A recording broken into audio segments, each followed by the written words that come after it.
Wednesday morning, March 11th, 2026, Buddha Dhamma, the end of chapter 17, and we are in the appendix. From page 1702 to page 1719. The first appendix is teaching the Dhamma and laying down the Vinaya. The second appendix is Sila, Vinaya, and Sila Dhamma. The third appendix is the 5 precepts and the 10 wholesome course of action. The fourth appendix, classifying the 10 ways of righteous conduct into 3 trainings, Ditso Sikha. The fifth appendix is ill wills resulting from transgressing the 5 precepts. The sixth appendix, variant meanings of Vinaya. The seventh appendix, practice of welfare of the many folk. The eighth appendix, honoring the Dhamma, honoring the Vinaya. The ninth, showing respect according to seniority. The 10th appendix, is Buddhism a pessimistic religion? The question is posed. And the 11th, moral precepts of Sila, righteous practice. As we start with 1715, Appendix 1, on the top of page 1702, teaching the Dhamma and laying down the Vinaya.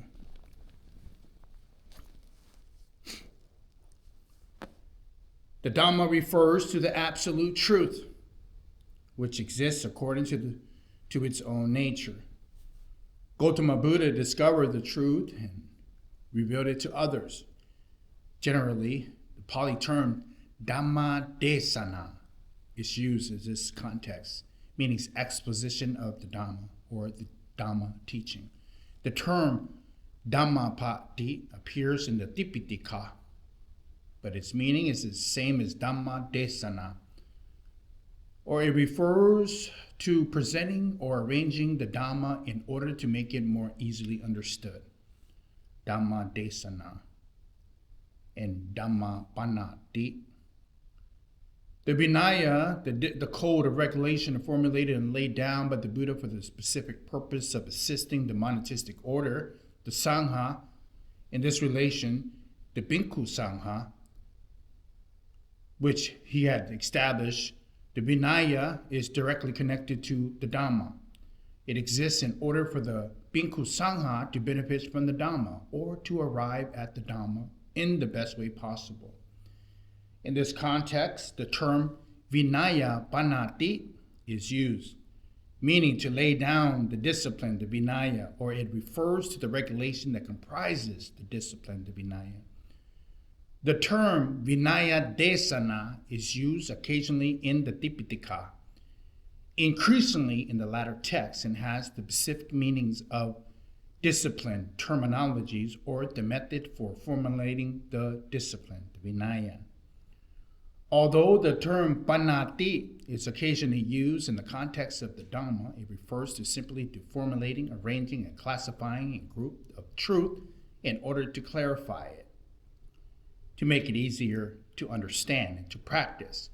It is not a matter of laying down new causes, as is in the context of the discipline. Note that in regard to the Buddha's utterance of the Mahaparinibbana Sutra, Maya Dhammo Cha Vinayo Desito Panato, commentators translate this passage as the Dharma that has been taught and formulated, and the Vinaya that has been taught and formulated. The term taught and formulated here should be understood and distinguished according to the explanations. Appendix 2, Sila, Vinaya, and Sila Dhamma. This appendix combines material form from Appendix 2 of Chapter 19 and Appendix 3 of Chapter 11 of the Thai edition of the Buddha Dhamma. Moral precepts, Sila, not specifically outlined and included in moral discipline. The Vinaya can be defined as the Dhamma on the level of morality. This should not be confused with the term Sila Dhamma, which has a distinct meaning limited to morality and virtue. This term, sila, refers to the refraining from doing bad or from transgressing precepts, and the Dhamma refers to virtuous conducts or teaching promoting virtue. According to the Buddhist teaching, the entire practice of the law of Dharma is divided into 3 stages.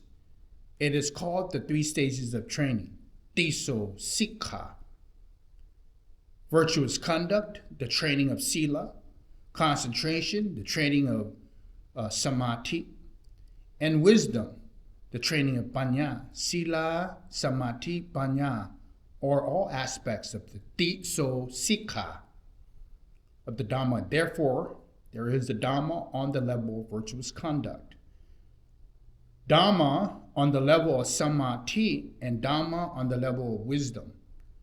So there's 3 different classifications of it. So we have the law of Dharma on the level of sila, the law of Dharma on the level of samadhi, and the law of Dharma on the level of wisdom, panya. Some people may try to explain the definition of sila Dhamma, for example, by interpreting it as sila and Dhamma, which is in effect encompasses the entire Buddhist teachings, but it is generally not accepted by the Buddhist scholars. Most Thai people, when thinking of the term sila Dhamma, do not think of concentration or the 4 factors of mindfulness or insight meditation on the Tilakkana, the 3 characteristics, which are anattata, dukkhattata, and aniccatta. The Tilakkana, the 3 characteristics. The explanation or expansion of the term definition is therefore limited to academic studies. One can broaden the definition of virtuous conduct as well as other qualities, including concentration and wisdom. Alternatively, one can adequate sila here with the Vinaya, sila Dhamma, thus meaning Vinaya and the Dhamma, the discipline and the law, corresponding to the original term Dhamma Vinaya. As far as this term is generally understood, however, sila Dhamma refers to Dhamma on the level of morality.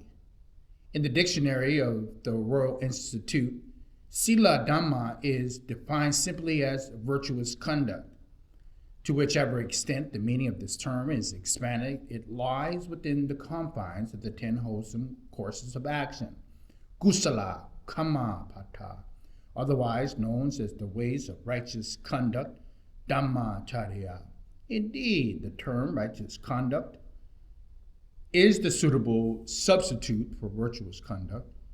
Note that although those 2 words constitute the term sila Dhamma are etymologically linked to the Pali and Sanskrit, the use of this compound is only found in Thai language or Laotian language. A simple definition one sometimes finds for sila is a set of prohibitions. The negative definitions came about a way to explain the meanings of sila on the basic level, but to stick to this as the only definition is both limited and incorrect. Indeed, even sila is a code of discipline. For example, the Bhikkhu Vinaya contains both prohibition and directives for positive action.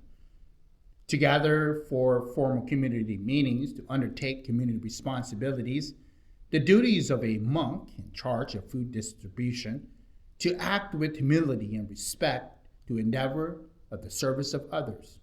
These are all matters of sila. Furthermore, the discussion of virtuous conduct often overlooks the matter of earning a livelihood, which is a vital part of sila.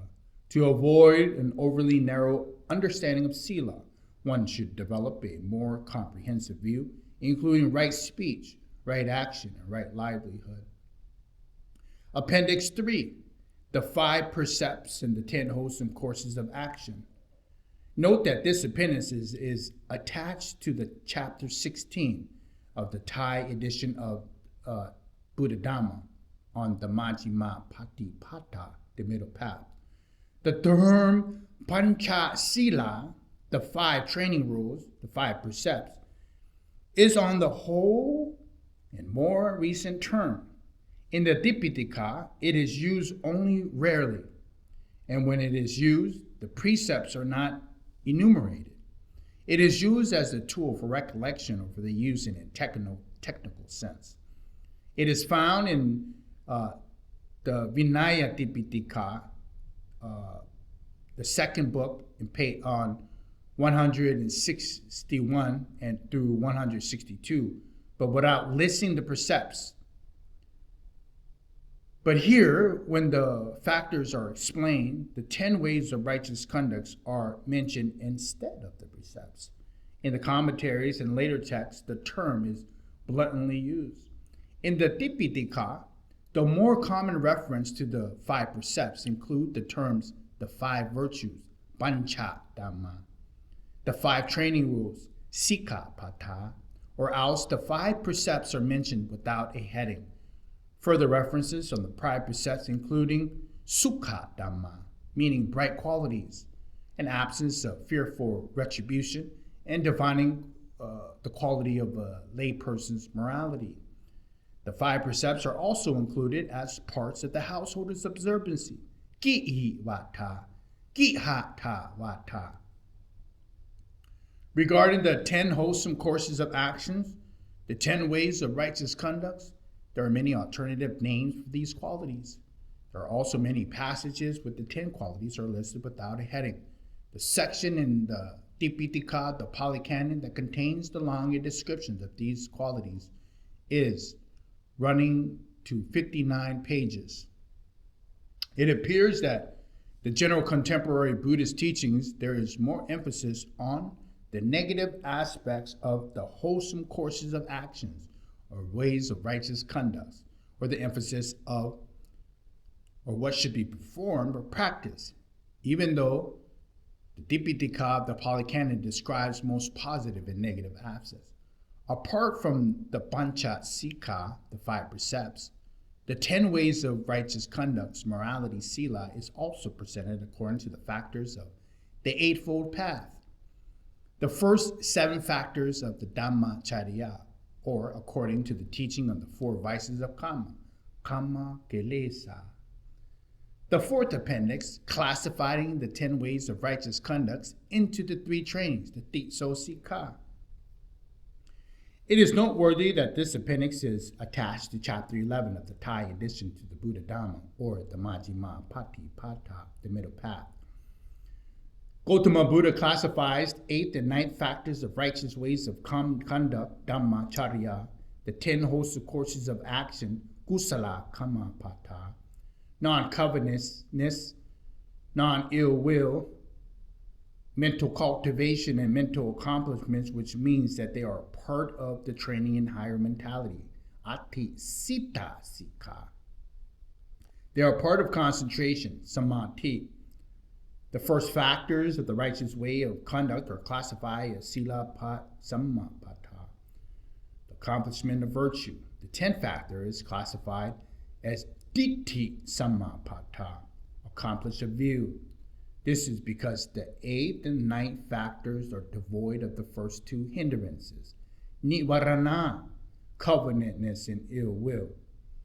The abandonment of the 5 hindrances in the initial step in reaching the attainment concentration and accessing jhana, non-covetousness and non-ill will, are the states devoid of the first 2 hindrances. The absence of the hindrances in itself equals samadhi, concentration. There are other passages, however, in which these 2 factors are classified as wisdom factors. The reason for classifying these 2 factors, either as factors of concentration or factors of wisdom, is such. The state of mind possessing non-covetousness and non-ill will and developing these factors in the mind is classified as training in higher mentality, as concentration. Thoughts or intentions consisting of these 2 factors is classified as Samma Sankappa, as training into the higher wisdom. In the presentation of the wholesome courses of actions, The emphasis is on thoughts and intentions consists of these two factors, and therefore they're not classified under right intention. When viewed as pure mental factors, however, they are classified under mental cultivation as explained above. Note also this context that if one covets the belonging of someone else, but does not yet intend on acquiring it for oneself, then one is not corrupted. The same is true if one becomes angry, but not has yet begun a harbor of evil thoughts, and to wish for someone else to be harmed. Appendix 5. Ill effects resulting from transgressing the Panchashika, the 5 precepts. The commentaries presents principles for judging the severity of ill effects, resulting from killing various sorts of creature based on the following criteria. Degree of virtue. Killing someone of great virtue has dire consequences, while killing a creature endowed with meager or no spiritual value has less serious consequences. Killing an arihat is more serious than killing an unenlightened person. Killing a domestic animal is more serious than killing a wild animal. In regard to animals whose merits are more or less equal, killing a large mammal is more serious than killing a small animal. In regards of effort, making great effort to kill is more serious than making little effort. In regards of defilements and intentions, if the kalesas or the intentions are strong, there are more serious effects. If the kalesas and intentions are weak, killing with anger out of premeditated hatred is more serious than killing in self-defense. The commentaries offer a similar analysis in regard to other precepts. The consequences of stealing corresponds to the value of the stolen object, the virtue of the owner of the object, and the degree of effort made in stealing that object. The consequence of sexual misconduct, depending on the virtue of the violated person. The intensity of the kalesa, and the degree of the effort made. The consequences of lying are determined by the interests and advantages at stake. The case of someone who is reluctant to give up a possession and who claims he does not have it is less serious than that someone who gives false testimony in court. The situation of a renunciant speaking a falsehood as a joke is less serious than deliberately and falsely claiming that he has achieved a spiritual realization. The ill effects of consuming intoxicant depending on the defilements of unwholesome mind states occurring at the time of drinking or at the amount consumed, and on the effects of drinking that lead to evil and unskillful behavior. Appendix 6. Variant meanings of the Vinaya. The commentaries refer to the Vinaya, the discipline, in the sense of code of precepts or its rule as prescribed as a code of discipline, Panati Vinaya. There exists, however, several other important terms in which this word Vinaya is used. One of these, which can be found frequently and has a similar meaning to the just mentioned, is Arya Vinaya, which refers to the code of conduct, way of life, a system of training of noble beings. These terms corresponds to the term Sukhata Vinaya, which Gautama Buddha classified as Dhammacharya, the holy life, or the way to leading to the supreme life. This is consistent with the commentaries which defines Arya Vinaya as the Buddhist religion. This definition is broader than the Vinaya in the context of virtuous conduct, Sila. The 7th appendix, the practice for the welfare of the many folk.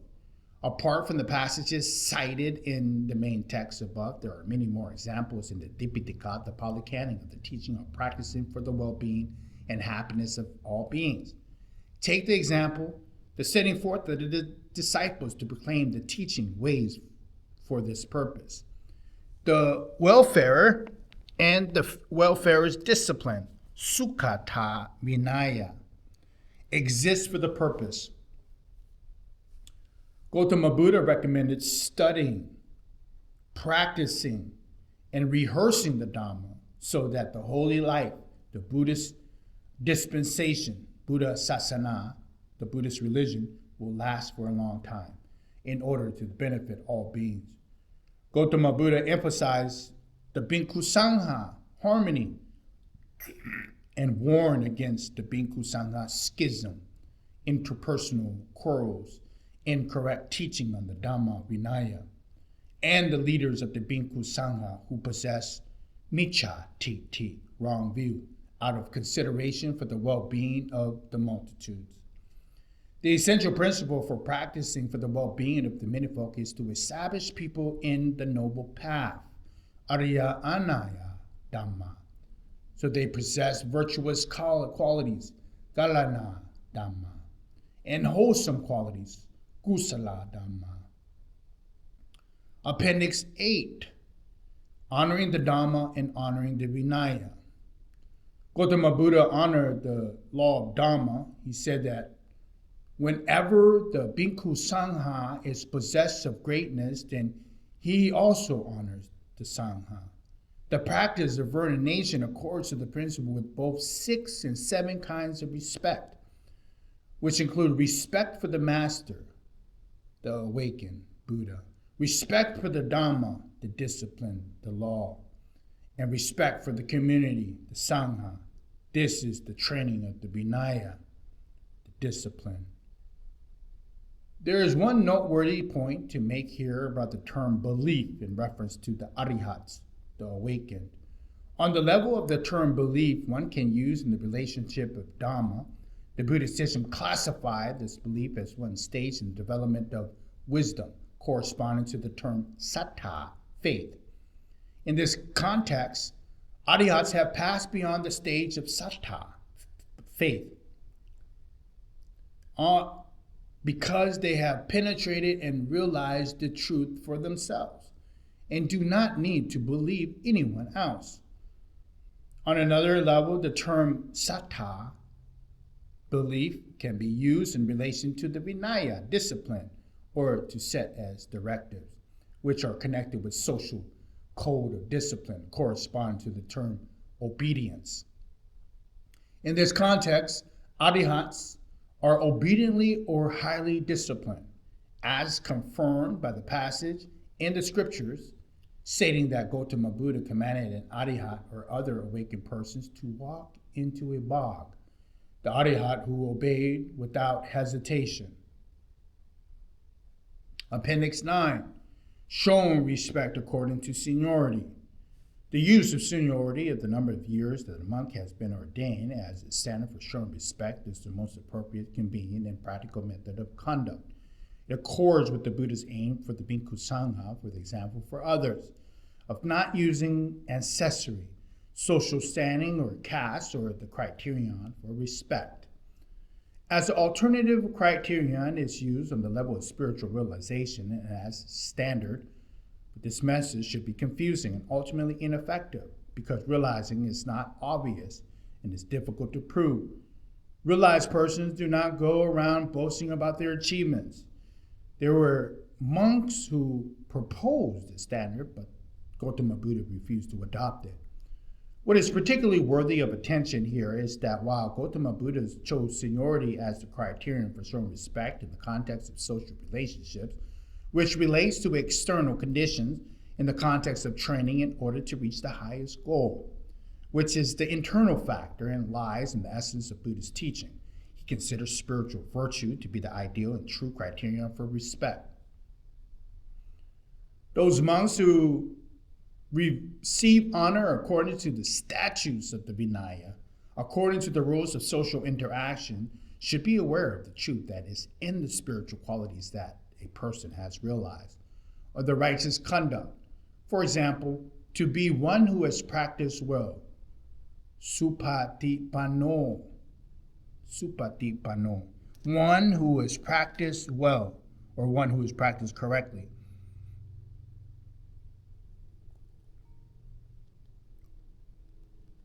Savaka Sankho, supatipano, one who has practiced well. As mentioned in the 9 attributes of the Bhikkhu Sangha, that truly make a person worthy of respect, dakinaya pugala, one worthy of reverence. And these qualities must be cultivated within oneself. Gautama Buddha gave many reminders of the truth to the elders. in the Bhikkhu Sangha. For example, in the Dhammapata verse, having gray hair does not make a person an elder. He may be ancient in years, but he gets old in vain. One who possesses honesty, one who possesses virtue, one who is harmless, one who is restraint and control, one such who is a sage, purge of impurities, asavas, kalesas, is indeed called an elder. Dera. One passage in the Pali Canon, the Dipika, divides elders into three kinds. Elders of birth, jati terra, by seniority. Elders by truth, dhamma terra.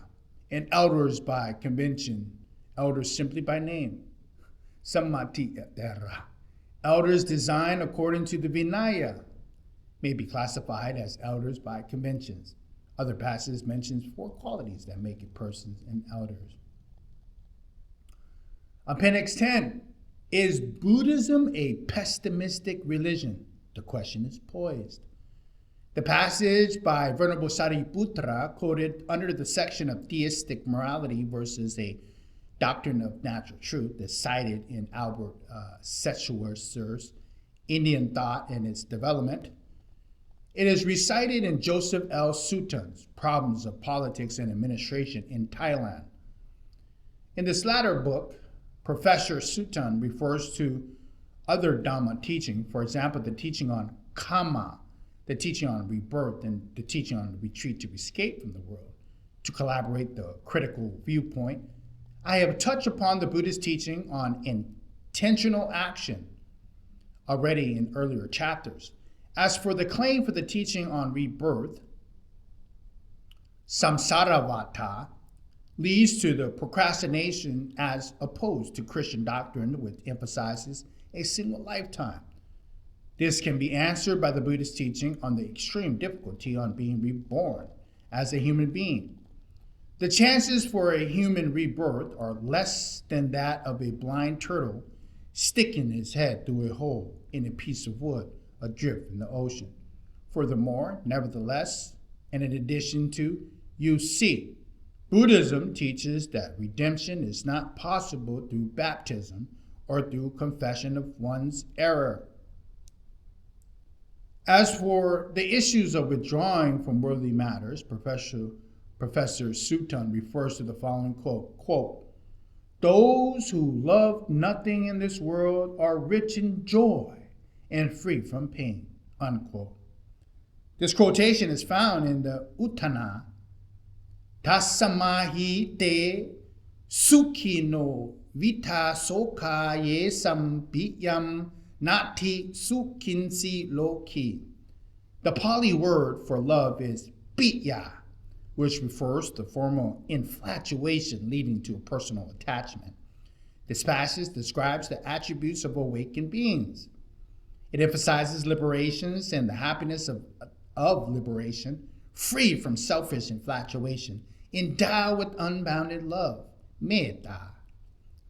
When one's mind is free from suffering, dukkha, and self-attachment, there is a complete spaciousness to act, abide in metta and karuna, loving kindness and compassion.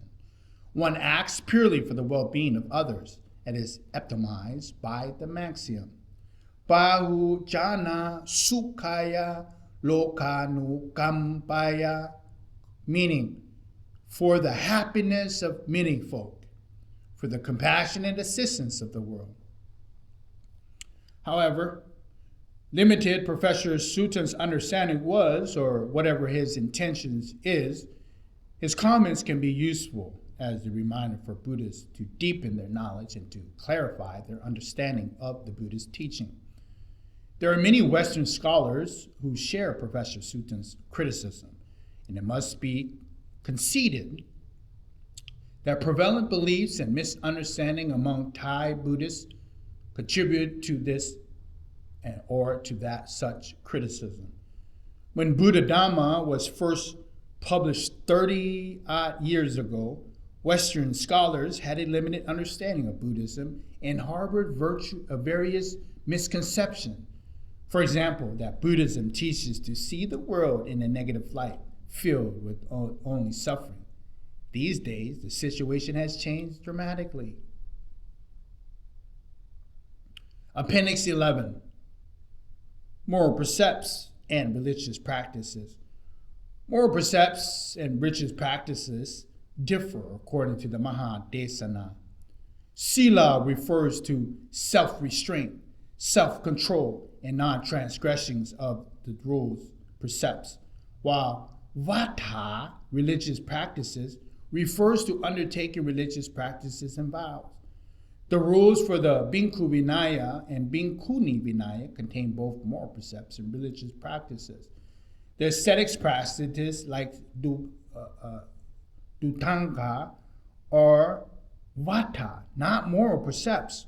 Rules of practice that are Vata but not Sila are like aesthetic practices are extra.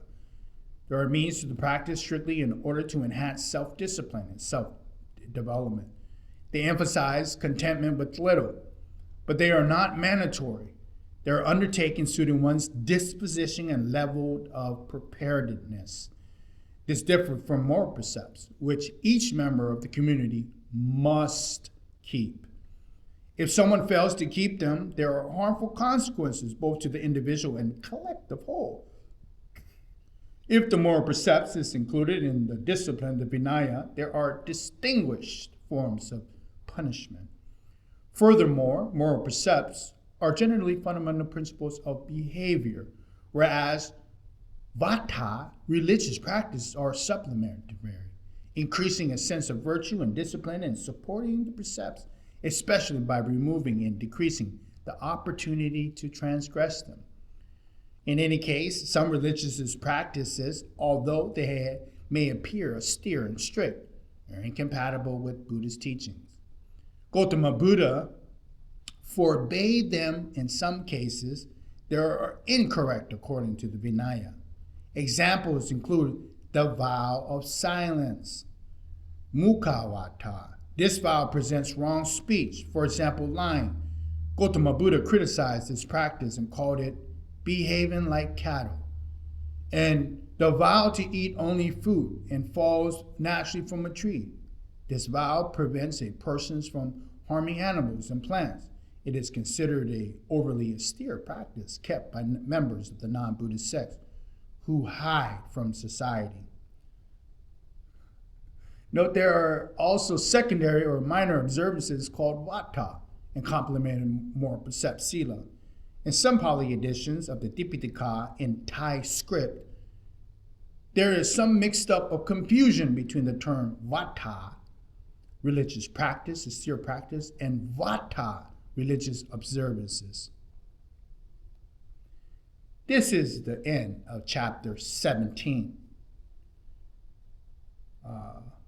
Buddha Dhamma, compiled by Somdet Prat Bhutta Gosa Charya, English name P.A. Payutto.